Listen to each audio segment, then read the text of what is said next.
नमस्कार दोस्तों, मैं निखिल भारद्वाज स्वागत करता हूं आपका रियल एस्टेट से जुड़े शो में, जहां पर हम बात करते हैं रियल एस्टेट से जुड़े किस्सों के बारे में, रियल एस्टेट से जुड़े कुछ राज और रियल एस्टेट से जुड़े नए ट्रेंड जो आपको अपडेट रखते हैं, इन्फॉर्म रखते हैं रियल एस्टेट की ट्रेंडिंग मार्केट में, ताकि आपके डिसीजन ना सिर्फ इन्फॉर्मेटिव हो सके बल्कि प्रैग्मेटिक भी हो सके, ताकि आपको अपनी नई प्रॉपर्टी खरीद फरोख्त में मदद मिल सके। चलिए, जैसे कि मैंने आपको बताया था पिछले शो में कि मैं अब आपके लिए लेके आने वाला हूं रेरा के ऊपर series. RERA is nothing but real estate regulatory and development act, जो 2016 में बना था, और उसके बारे में मैं अब आपको बताने वाला हूं अगले कुछ एपिसोड्स में, जहां हम कवर करेंगे रेरा से जुड़ी सारी चीजें। शुरुआत करने के लिए हमें समझना होगा रियल एस्टेट की हिस्ट्री को। तो चलिए बढ़ते हैं आगे, करते हैं इस सफर की शुरुआत। रेरा, अगर हम लीगल टर्मिनोलॉजी को देखें और हम अगर लीगल बुक्स को देखें तो हम ये पाएंगे कि 1925 में एक एक्ट आया था जहां पर रियल एस्टेट की आपको पहली डेफिनेशन देखने के लिए मिलती है। एडमिनिस्ट्रेशन ऑफ स्टेट एक्ट में आप जहां पर रियल एस्टेट में आपके चैटल्स और लैंड्स इंक्लूड होते हैं। So this was the first time when the real estate was defined in any act. वहां पर 1925 में आपको ये कंटेंट देखने को मिलता है, और उसके बाद से ही रियल एस्टेट की जो टर्मिनोलॉजी है ये लीगली यूज होने लगी है लैंड्स और चैटल के लिए। बात हम करते हैं कि रियल एस्टेट का इकोनॉमी से और इकोनॉमी का रियल एस्टेट से क्या लेना देना है। पोस्ट इंडिपेंडेंस की अगर मैं बात करूं 1947 के आगे अगर हम आ जाएं, तो प्रॉपर्टी का जो हमारा राइट था वो फंडामेंटल राइट हुआ करता था, आपको पता होगा, और फर्स्ट अमेंडमेंट में उसको बाहर भी किया गया था फंडामेंटल राइट की हिस्ट्री से। तब वहां पर प्रॉपर्टी की जो ट्रेंड है वहां पर, क्योंकि इंडिया इंडिपेंडेंट हो चुका था, वहां पर जो हमारे इंडियन सिटीजन थे उनको राइट्स मिल चुके थे प्रॉपर्टी को खरीदने बेचने के लिए। Not it was not really like pre independence era, जहां पर इंडियंस अपनी प्रॉपर्टी को ट्रेड नहीं कर सकते थे, या बहुत सारी रियासतों में उन चीजों को लेकर लिमिटेशन रहती थी। लेकिन 1947 आने के बाद और खासकर जब वो फंडामेंटल राइट बना, तो प्रॉपर्टी की खरीद फरोख्त रिलेटिवली आसान हो गई थी। और जब उसको राइट फंडामेंटल राइट की लिस्ट से बाहर कर दिया गया, तो प्रॉपर्टी की जो ट्रेड थी वो और भी स्मूथ हो गई थी। उसके बाद से हमें रियल एस्टेट का ट्रेंड पिक करते हुए मिलता है 1947 के बाद। अगर हम 1990 के दशक और हम ये देखेंगे कि मेट्रोपॉलिटन सिटीज का जो ट्रेंड था वो बढ़ चुका था, चाहे दिल्ली हो, मुंबई हो और मद्रास, आप चेन्नई फॉर दैट मैटर, आपके जो महानगर थे उनमें पॉपुलेशन ट्रेंड बढ़ने लगा था। और मेट्रोपॉलिटन स्टेट में जॉब्स की वजह से और एलपीजी रिफॉर्म्स की वजह से वहां पर मेट्रोज में आपको एक पॉपुलेशन सर्ज देखने को मिला था। ये पॉपुलेशन सर्ज था जिसने आपके हाई राइज बिल्डिंग के ट्रेंड को 1990 के दशक में स्टार्ट किया। वहां पर आप देखेंगे कि 1980 और 1990 के दशक में वहां पर high rise building metro cities में बननी शुरू हो गई थी। वहां पर उस दौरान अगर हम बात करें तो कुछ एक प्रमोटर्स हुआ करते थे, और जो प्रोग्रेस थी,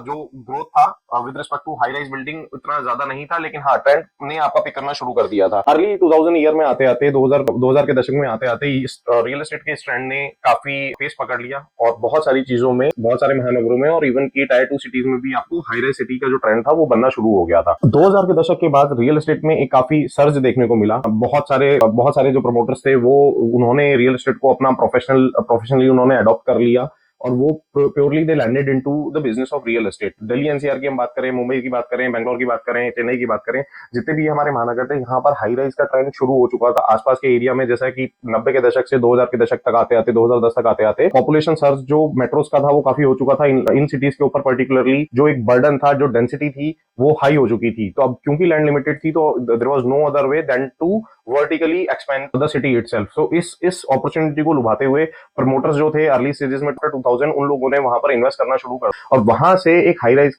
जो एक कल्चर था वो अडॉप्ट होता चला गया। ये सारी बातें यहाँ पर ठीक थी। और फिर जब इसने रियल एस्टेट जब आपका मार्केट में जाता है, तो राज्यसभा और लोकसभा में इस बिल को पास करते हुए जब एक ऑनरेबल वेंकैया नायडू जी ने जब इसको टेबल को टेबल कर रहे थे, तब वहां पर जो डॉक्यूमेंट सबमिट किए, मैं आपको उसका छोटा सा ग्लांस दे देता हूँ। रियल एस्टेट में 76,044 कंपनियां काम कर रही थी उस दौरान, और जिसमें 17,431 कंपनियां सिर्फ दिल्ली में रजिस्टर्ड थी। तो इन दो बातों से पहले तो ये पता लगता है कि रियल एस्टेट की मार्केट ने by the time this bill arrived in संसद, जब तक ये संसद में पहुंचा तब तक रियल एस्टेट की जो डेप्थ थी वो कितनी हो चुकी थी। आगे मैं आपको नंबर बताऊंगा, वो मेरी इस बात को और सब्सटेंशिएट करेगी। जीडीपी की अगर मैं बात करूं 2011 से लेकर 2015 तक, जीडीपी में रियल एस्टेट का कंट्रीब्यूशन लगभग 9 रुपए था। भारत इस 9 रुपए पे जीडीपी का कंट्रीब्यूशन, इसका सीधा सीधा मतलब ये हुआ कि अगर भारत 100 रुपए कमा रहा है या 100 रुपए की सेल कर रहा है, तो उसमें 9 रुपए की हिस्सेदारी रियल एस्टेट की हुआ करती थी उस दौरान। अगर मैं इस 9 रुपए को या इस परसेंटेज को अगर मैं नंबर्स में बताना चाहूँ आपको, तो लगभग 2400 से 4400 प्रोजेक्ट आपके हर साल लॉन्च होते थे, जिनकी मार्केट वैल्यू करीब करीब 13,70,000 करोड़ रुपए हुआ करती थी।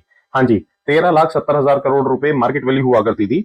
और अदर देन दैट जो पब्लिक इसे इंपैक्ट करती थी, 10 लाख बायर जो आपके थे, 10 लाख बायर और हर साल एक नया अपना फ्लैट खरीदने के लिए जा रहे थे, चाहे वो दिल्ली में खरीद रहे थे या मुंबई में खरीद रहे थे या किसी और टायर 2 सिटीज में खरीद रहे थे, for that matter 10 lakh buyers, it means literally 10 lakh families were getting into real estate transaction year on year. और 2016 में जो एक विजन संसद की तरफ से आया था, जहां पर हमने एक प्रधानमंत्री आवास योजना की बात करी गई थी और माननीय प्रधानमंत्री जी का विजन उसमें यह था कि हम 2 करोड़ आवास लोगों को देंगे, तब वहां पर एक रिक्वायरमेंट महसूस हुई सारे चैनल को, इस सारे रियल एस्टेट के बिजनेस को चैनलाइज करने के लिए, क्योंकि जहां पर एक तरफ गवर्नमेंट और पब्लिक एक फ्लो में जा रही थी, एक इन्वेस्टमेंट को, रियल एस्टेट को एक इन्वेस्टमेंट ऑफ फ्यूचर के तौर पर देख रही थी, दूसरी तरफ वहीं रियल एस्टेट के सेक्टर में अपने आप में कमियां निकल के आनी शुरू हो गई थी। 2010 से लेकर 2000 के बाद का जो अगर आप पीरियड देखेंगे, अगर आपके जानने वालों ने, आपके परिचितों ने अगर वहां पर कोई फ्लैट खरीदा होगा तो आपको पता, आपने उनकी सफरिंग्स देखी होंगी। मैं ये नहीं कह रहा कि सारे प्रोजेक्ट फेल हुए थे, लेकिन बहुत सारे प्रोजेक्ट फेल हुए थे।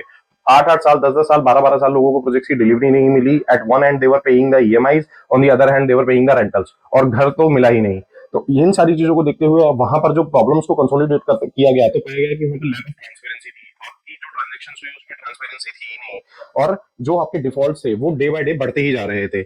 रिट्रेसल मैकेनिज्म का दूर दूर तक कोई निशान नहीं था। आपके पास रिट्रेसल के नाम पे कंज्यूमर फोरम एक सोल्यूशन होता है, और दूसरा आप फ्रॉडुलेंट एक्टिविटी के केस में आप आईबीसी के तहत वहां पर अपनी जो समस्या थी, अपनी जो शिकायत थी, उसको दर्ज करा सकते थे। लेकिन पर्टिकुलरली रियल एस्टेट सेगमेंट को लेकर या उसका कोई इलाज पर से नहीं था। There was no solution at all from the real estate perspective, and punitive measures तो आपके थे ही नहीं वहां पर। रियल एस्टेट के जो डिफॉल्ट्स होते थे वहां पर there was a scarcity of punitive measures. कैसे चीजों को किया जाएगा, कैसे पनिश किया जाएगा, कौन लोग हैं, कैसे किसी को आइडेंटिफाई किया जाएगा, क्योंकि बबल कंपनियां बन रही थी, छोटे छोटे प्रोजेक्ट लॉन्च हो रहे थे, और उस प्रोजेक्ट की सेल से जो मनी जनरेट हो रही थी उससे फर्दर लैंड बैंक खरीदे जा रहे थे, और वहां पर उस प्रोजेक्ट में पैसा लगता ही नहीं था। तो इस तरह से आपकी जो समस्याएं थी वो दिन ब दिन बढ़ती चली गई। इसका रियल एस्टेट पे इंपैक्ट आने लग गया, इसका इकोनॉमी पे फॉर दैट मैटर इंपैक्ट आने लग गया। जैसे कि मैंने आपको दिखाया, 9% आपकी इकोनॉमी, हमारी इकोनॉमी सीधा सीधा रियल एस्टेट से चल रही थी उस दौरान। तो वहां पर ये जो सारी चीजें थी वो एडवर्स इंपैक्ट हमारी इकोनॉमी पे करने लगे, और बायर्स का फिर आपको एक डिक्लाइन और रिड्यूस कॉन्फिडेंस आपको देखने को मिला। लोग हाई राइज बिल्डिंग से या इस पूरे ट्रेंड से लोगों ने अपने आप को अलग करना शुरू कर लिया। तो इसके 2 नुकसान हुए। पहला, जो घर की समस्या थी वो जस की तस बनी रही।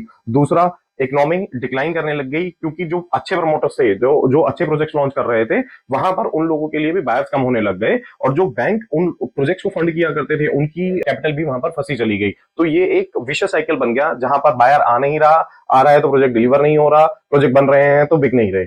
तो इस पूरे विशेष सर्कल में क्या हुआ कि पूरा जो हमारा रियल एस्टेट था वो टोपल होता चला गया, और तब गवर्नमेंट ने उसको एक एनालाइज करा उस प्रॉब्लम को। तब वहां पर समझ आया कि there is a need of real estate and development regulation and development act, और जो 2013 में टेबल किया गया था, और तब उसको स्टेप बाय स्टेप करते करते अब राज्यसभा लोकसभा के माध्यम से आप राष्ट्रपति जी की टेबल तक लाए, जहां पर उस बिल को एक्ट की शक्ल फाइनली दे दी गई। तो ये एक्ट करता क्या है? एक्ट देखिए, रियल एस्टेट का जो एक्ट है, रेरा का जो एक्ट है, जिसको लेमन लैंग्वेज में या नॉर्मल लैंग्वेज में हम रेरा एक्ट बोलते हैं, ये प्रमोटर्स के ऊपर एक ऑब्लिगेशन डालता है कि आप अपना प्रोजेक्ट सेल नहीं करेंगे, प्रमोट नहीं करेंगे, जब तक कि आप उस प्रोजेक्ट को प्रॉपर रजिस्टर ना करवा लें। So that project must be a registered project with the authority before you start selling or even promoting or even inviting।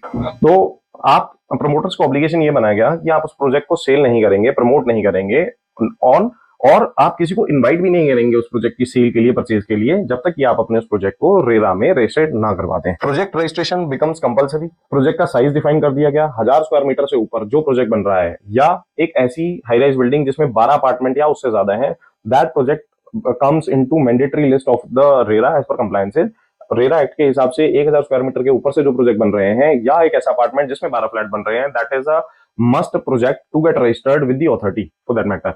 अगर 1000 स्क्वायर मीटर या 12 फ्लैट, दोनों में से एक भी चीज अगर आपकी कंप्लाई करती है, तो आपको वो अपना प्रोजेक्ट रजिस्टर करवाना चाहिए। अगर आप खरीदने जा रहे हैं तो वो प्रोजेक्ट रजिस्टर्ड होना ही चाहिए। सो इससे रियल एस्टेट एजेंट्स के ऊपर भी ऑब्लिगेशंस डाली गई कि आप भी अपने आप को real estate as a real estate agent, आप भी अपने आप को रेरा के साथ रजिस्टर करवाएंगे, so that even the real estate agent is having credibility with respect not only to the promoter but to the buyer also।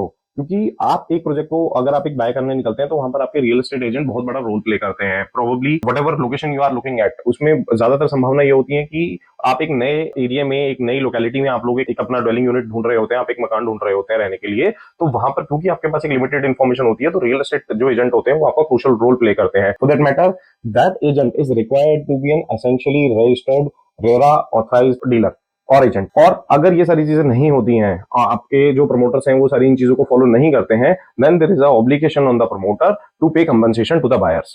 As per the legislation. अब हम इस सीरीज में हम आगे देखेंगे क्या होते हैं डेफिनेशन रेरा की, रेरा का रोल एक्चुअली क्या है, इसमें कौन कौन सी ऑब्लिगेशंस हैं जो प्रमोटर्स के ऊपर डाली गई हैं, कौन कौन सी पावर्स हैं जो अथॉरिटी को दी गई हैं, इसका रिड्रेसल मैकेनिज्म क्या है, और ऐसे कौन से केस लॉज हैं जिन्होंने प्रमोटर के हिसाब से या प्रमोटर की तरफ से चीजों को बाइंडिंग किया है, ताकि उन लोगों की ऑब्लिगेशंस और उन लोगों की लिमिटेशंस डिफाइन करी जा सके, रिस्पांसिबिलिटीज क्रिएट करी जा सके, एक अकाउंटेबिलिटी का एटमॉस्फेयर दिया जा सके।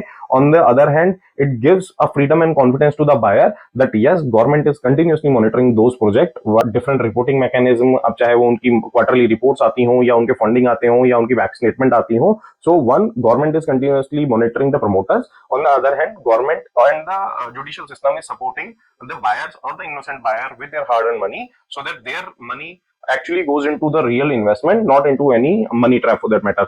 आज के लिए इतना ही, मैं मिलूंगा आपसे कल अब इस शो को आगे बढ़ाते हुए, जहां पर हम बातें करेंगे इस सीरीज में अगली चीजों को कवर करते हुए, ताकि you can get informed, you can stay informed, जो आपको अपनी अगली प्रॉपर्टी की खरीद और फरोख्त में मदद करेगा, ताकि आपके सपनों का घर सपना ना रह जाए। धन्यवाद।